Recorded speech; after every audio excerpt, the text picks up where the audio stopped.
In this video, I am going to tell you how to make Instagram private after making it a business.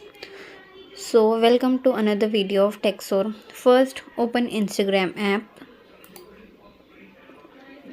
Click on this profile icon. Click on these three lines. Scroll down. Click on this account privacy. Now toggle this private account on. So when you toggle it, you get this error: business accounts can't be private. If you want to make your account private, first switch back to a personal account.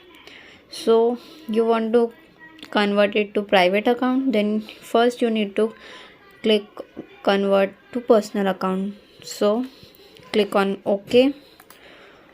To switch to personal account, go back, scroll up, click on this creator tools and controls. Now click on switch account type. Now click on switch to personal account. Switch to personal account. It's loading. It successfully switched to personal account. Now go to this account privacy. Now toggle this on private account. Click on switch to private. Now your account is private. Thanks for watching. Subscribe to Texor.